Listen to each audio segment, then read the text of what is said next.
Okay guys, we're going to recondition a cylinder square today, and this has some staining. As you can see, there's a little bit of staining in a couple places where it was put away in the box. I don't know, maybe with some coolant on it or somebody's handprints. They didn't oil it before they put it away. It's got some staining. It's got a cylindrical grind on the bottom, which actually looks very good. And then the grinding on the sides looks okay, and the top is just surface ground. You can see they're longitudinal, so this is not a measuring surface up here. But this little cylinder square has everything you need to recondition it. It's got centers on both sides. It's got a way to drive it. It's got recesses on both sides, a place to grind. So it's pretty good, just ready to go. I mean, it's got everything you need to do a regrind. We're gonna get in here and clean out these centers, get a little bit of lube in there, get it up on the Herrig, and set the machine up. There's a special dress we're going to do with the grinding wheel, but while it's here on the bench, I'm just going to measure it for parallelism. You know, we're going to check it here, and we can check it for eccentricity later. And over here I'm measuring 2.6245, and give it a flip.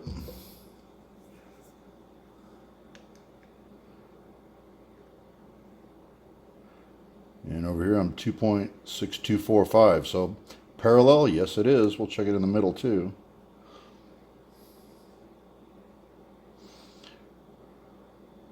It's very parallel. So we don't really care what the end's doing because we're going to regrind it anyways. We don't care if it's out of square or not. Doesn't do us any good to check it. We're going to just kiss it. It doesn't look like they were making full contact on their cylindrical grind.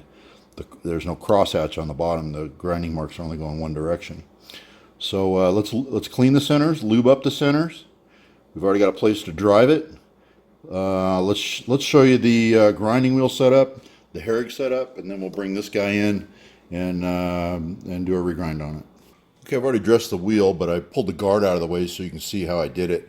This is the radius and tangent dresser. It's a Yuasa, and you turn your protractor on there until you're past 90 degrees. In this case, it was 91 degrees. So we use the traverse function to traverse across the wheel at a 91 degree angle. So what it's doing is it's leaving a sharp outer edge out here. All right, and then after we were done with that, all we did was take and spin it around to 0 and run across the wheel with the axis of the machine flat. Okay, so we've done two different dresses on it. You know, just to the side, traverse, spin around, run the machine across. So we brought this outer edge very sharp, and that's where we're going to be doing the cut on the bottom of the cylinder square. All right, so now that the wheel's prepped, I couldn't really show, it's really difficult to get a camera angle when you're actually dressing the wheel because you got all the guards closed up, and it just literally hides everything. So as you put all this stuff back on, and then you flip the back one down, and you just can't see anything. So but I did want to show you how that dresses up. All right, next we can get the electric spin set up and on the machine and parallel with the axis of the machine. Okay, the next thing to do is get your spinner installed on your mag plate. And some of you guys that have the smaller travel machines, this is only a 6-inch travel in this direction. You got to take off your back fence and hang it out the back. And what that's going to do to you is you're going to, you know, you've lost all indexing. You got no way to get this thing squared up. So you need to indicate it in. I've got a little tense indicator here. Be exact. And I'll tell you, if you don't do this, you're going to end up with an hourglass shaped part. And let me tell you why. Because maybe you don't get it parallel to the axis of the machine. When you're back here in the back, you're going to start grinding over here on this side. You're going to traverse across, come up on the crown of the part, then you're going to traverse over to this side. So your ends will be big and your middle will be small. You're going to be grinding an hourglass. So you got to start off with the machine first, and then we're going to switch this out to a test bar, check it with a test bar to get our height of our rear center is adjustable to get the taper out. So first up, indicate it in, be very picky, use a tense indicator and get it spot on. I'm going to use a little knocker here that Randy Richard made me. It's got lead. I don't know if you can hear it or not. It's the head's filled with lead shot. But Randy Richard, it's got made this nice little knocker. It's a brass on one end and a UHMW on the other. So you can just do these little taps, and you'd be surprised how little it takes to get that moved around. And after you get it where you want it, don't touch it, don't bump it, anything. You can slide it around on the mag plate pretty easy.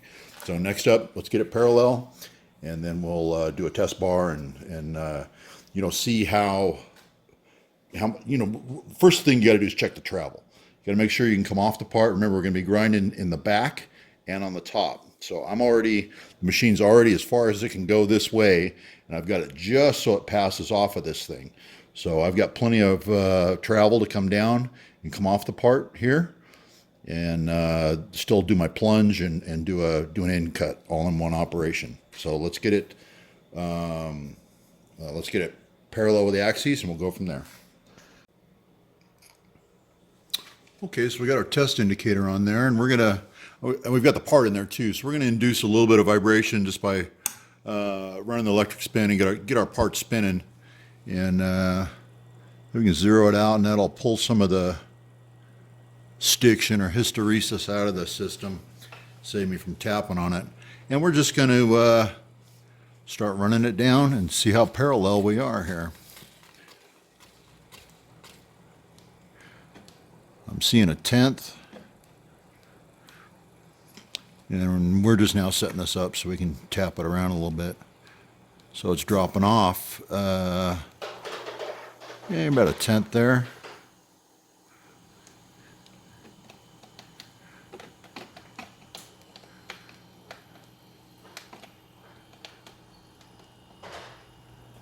So overall error is about a 1/10. So the way it's sliding around on the plate, it's probably gonna teeter-totter. I'm just gonna try to pull half of that error out of there, which ain't a lot. Got my little bumper here, so let's try that. And we go the other direction. There's gonna be backlash in the whole system. Yeah, I see it snapped up to 0. Let's see how close it stays on 0 all the way across.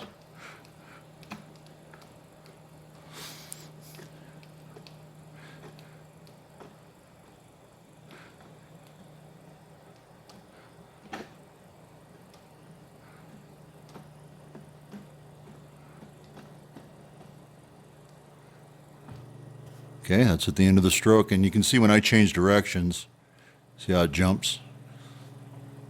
So I'm going the other direction now. So I'm going to call it there. I think we're good. All right, I've got my table locked. Let me zoom out. And I'll try to show you over here. So I've got my table locked here. So if I pull this pin, just pull the pin back, that'll release my table. But I've got my center line of my grinder wheel even with the center line of my actual work right now. So I can always return to this place anywhere I want when I'm center line to center line. Okay. So next up, we're going to adjust the tailstock of the Herrig, and we're gonna sweep across the top of this. We already know this this square is parallel because we mic'd it over on the bench. So we're going to go ahead and run across the top of this work and adjust the tailstock up and down until we get a 0-0 reading. So that's next. Okay, I got the wheel guard open here, so that's the only way you're going to be able to see what I'm doing. But I've got the test indicator on the work, and I'm all the way to the back of the part. And I'm just going to start slowly sweeping to the rear. So I've got a 0 setting here out at the front, and I'm actually starting to drop as I move my way along. And you can enjoy the soothing sounds of my ice maker. We're making ice today up here in the shop. Okay, so the indicator's falling off. Now I'm seeing 1, 2, about 3/10. We're starting to get a little bit of a bounce. So we've lost some concentricity. We're coming up on 4/10, bounce between 4/10 and half a thou. And we're getting here at the end, and I'm hearing a kind of a scratchy noise, and I'm seeing a lot more bounce, like this thing was dropped, maybe. But what I've got in the back, I've got an Allen wrench in my tailstock, so I'm going to make an adjustment on the tailstock and actually tried to, what am I going to do? I'm going to raise the tailstock.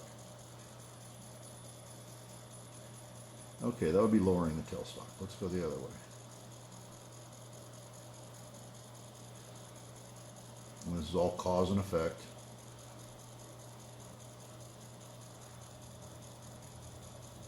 Alright, I'm up to where I'm calling that 0. It's sweeping above and below 0.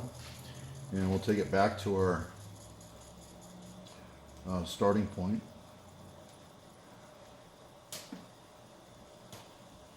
Remember, we started off with something parallel, so I didn't have to use a test bar. If you got something that just came out of heat treat and you're just rough machined, you're going to have to use a test bar to set up. You can't use your actual work to set up. The only reason I'm using this is because it did prove to be very parallel over on the bench with the micrometers. So I'm going to say this is a really good place to start here.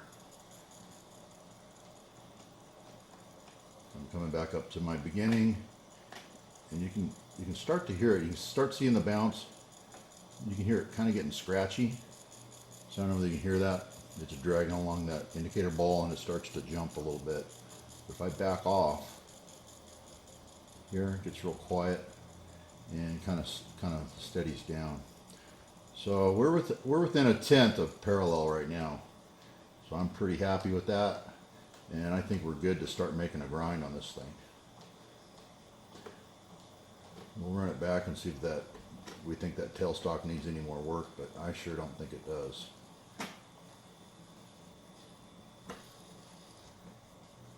It's funny, you see something jump up right about there. Like a handprint or some rust or something on it. I never really, all I cleaned on this thing was the centers. And I do have white lead in the centers. So I am going to be shipping something out known to the state of California to cause cancer and other reproductive harm. That's Prop 65. I think everyone's got that memorized by now, right? Okay, see, I'm seeing a little wiggle above and below, so I'm going to call that 0 until I can get a grind on it, get a better measurement. We've got plenty of room to get in here and get a mic on it, so we can actually mic it right in place. But I need to close the wheel guard and do the actual grind. Alrighty, so that's that. Okay, well, we're ready to touch off and start working our way across.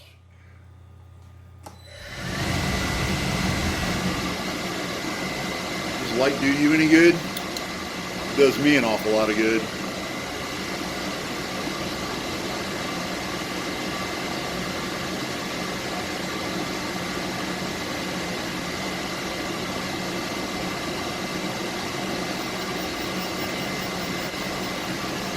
You can see sparks or not, but they're jumpy. It's not completely consistent.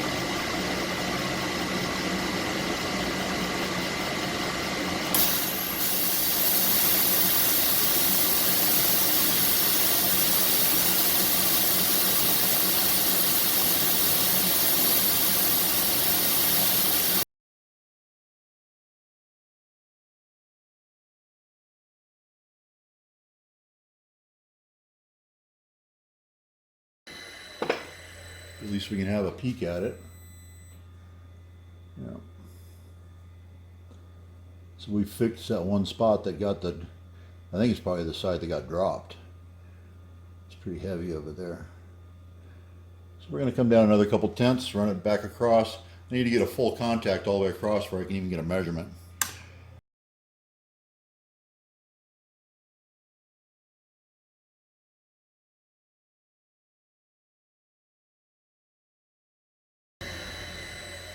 Are you starting to see a pattern? You can see where over here some rust stains, and here they've kind of disappeared. So we're getting more concentric and getting it back into where the centers were. Still got some staining kind of deep that I didn't get out. So so far we've done about a 4/10 plunge, since we hit material. So we're going to do another 2/10 across, and maybe another 2 after that. So let's keep it rolling.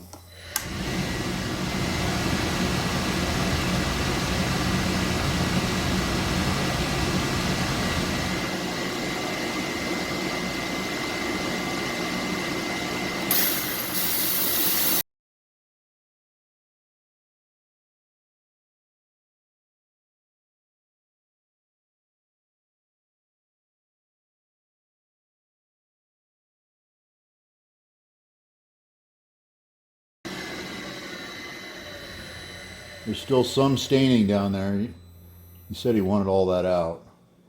So I guess I need to get a little more to get this actual stain out. But while we're getting the stain out, we might as well be getting it straight. So let me get my mic and we'll check it.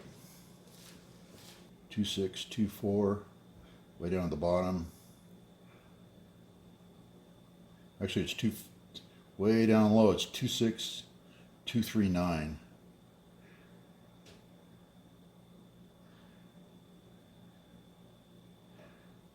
So we could actually zero that real quick and check up here and see what our bias is. All right, yeah, we got actually 2/10 difference. So that's 1/10 on a radius. So we need to lift. The back is small. We can't lift the front, so we have to lower the back 1/10. And we will put our indicator back on here.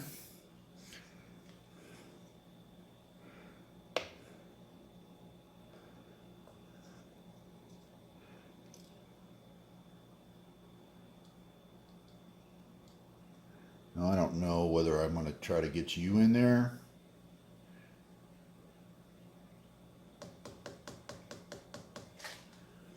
But I'm just going to take this Allen wrench and read right on my... Is there any chance you can see that? No chance. You're going to have to take my word for it. I'm going to just take that and I'm going to lower that tailstock 1/10.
Well, we got it straight there, boy.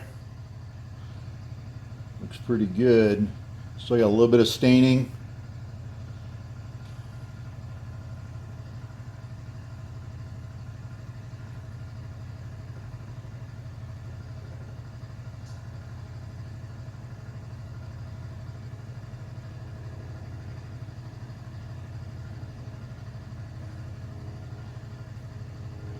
Oh yeah. Just pretty damn square right there. Or pretty damn parallel. All right, we're gonna make one more pass, try to clean up the some of that staining, and I'm just gonna go for like another 1/10.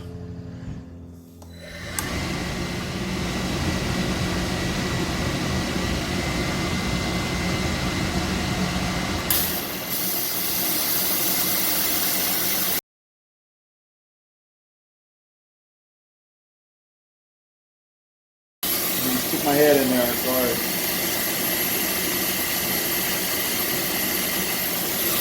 All right.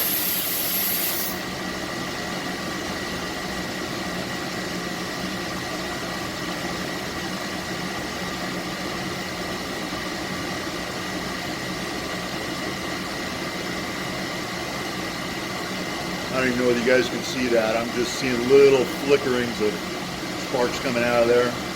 So we're getting good averaging across the length of the part off the wheel. And at this point, anything can influence this. Leaning on the machine, anything. Just stay away and crank the handle as smoothly and evenly as you can. Don't even sneeze on this thing.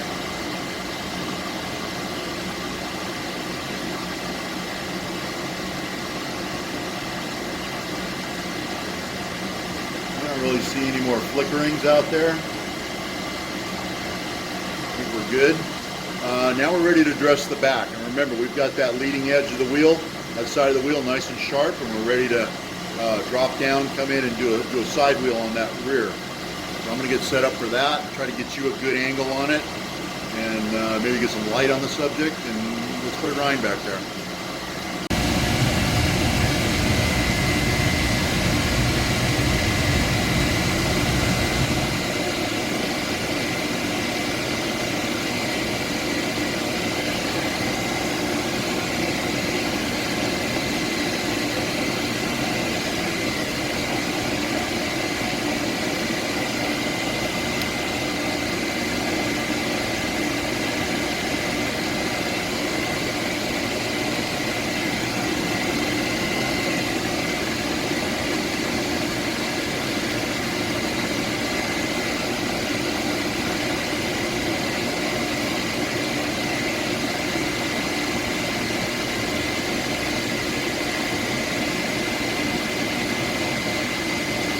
As soon as I get a little bit of contact, I'm going to flood it with coolant.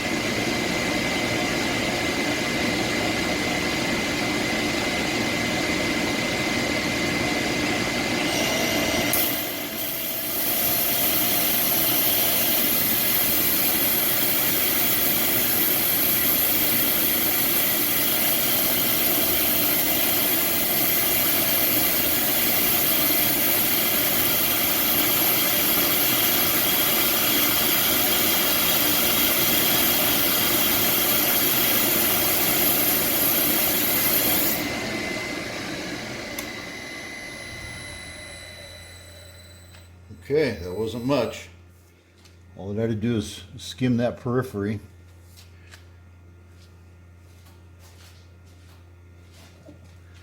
It looks like we got a full crosshatch now. No burning, looks good. Okay.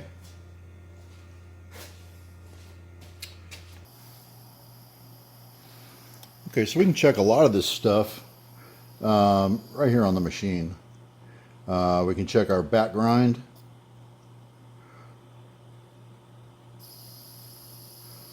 You can hear that little carbide ball skating. So nice and steady. We can check see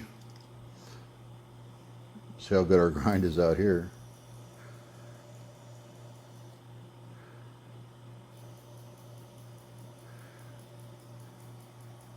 I don't know if you can see that or not, but that's very little needle bounce.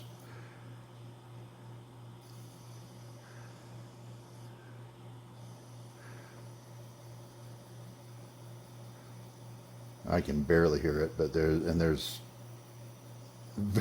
if you can detect it, you're probably better than I am. It just it's so hard to detect any needle movement. There it is. It is moving, but gosh, it's not much. Okay, so I'm pretty pleased with that. Now at that point, now that I've checked this bottom in a couple of places, I've checked the sides, and I made a sweep down the side, and I've mic'd it.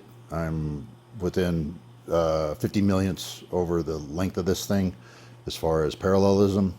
So all that's left to do now is, you know, put it on the surface plate and check it for square. You know, we're checking north, south, east, and west. So we'll go do that. We'll get the Square Master hooked up, and I think we're done with this thing. Okay, so fresh off the grinder, and we got a bias on our set on our micrometer here, and we're zeroed up there. Feels nice. Go to the center. Feels good. We're not cutting hourglasses here. And let me get back to 0. Do our bottom. Feels good. So we're very parallel. Next up is square. Now you notice I put 4 dots on here, north, south, east, and west. We're going to set up the square master on the plate. And basically a cylinder square is dead simple. And they're self-checking. You know, if parallelism exists, then square can exist. And even if they're not square, if parallelism exists, they're always square in at least one place. Even if this thing was wiggling around like this, there's actually 2 places, and they'll be 180 degrees apart. So square can only exist if parallelism exists. So let's set up the square master and play with it. Okay, so we've got the cylinder square all done. We've mic'd it for parallelism, and now we're going to check it for square. I've calibrated my square master up against a known square, but if you know that parallelism exists, these squares are virtually self-checking. All you have to do is check them 180 degrees apart. You notice I've got some paint dots north, south, east, and west. And that's also to remind Dennis, when he goes to use it, that this is not a working surface. This is the top, and the bottom is the side that is ground. And there you can see the spiral pattern on the bottom where it got reground. Okay, so let's check it for square. I got my little tense tapper. Everybody makes fun of that. And we're going to check it for square. And no more rides on the square master. You know, my GoPro bit the dust. I used to put the GoPro right there, and you guys could take a ride on the square master. Everybody thought that was fun, but those days are over until I get a new GoPro. Not that keen on GoPros anyways. The square master has about 2/10 of backlash between the upswing and the downswing. So what we're going to do is we're going to roll into it. That's always a good sound. You hear that little squeak? Sounds like a dolphin. That lets you know that you're sitting good and flat on the granite. Now I'm going to pull up, and we're probably going to lose. Yep, see that backlash there? And I'm going to take that backlash out and I'll make a sweep. I'm hoping you guys can see that gauge. That's my YouTube gauge with the blue cellophane on it. And we're going to repeat 180 degrees here. We'll give it a little pull. Make sure the gauge isn't going to do anything funny, and we'll make our sweep. Looks good. Got 2 more axes to check. And all we're doing now is checking squareism. Let's get the backlash out of it. Tap it back in and make our sweep. 180.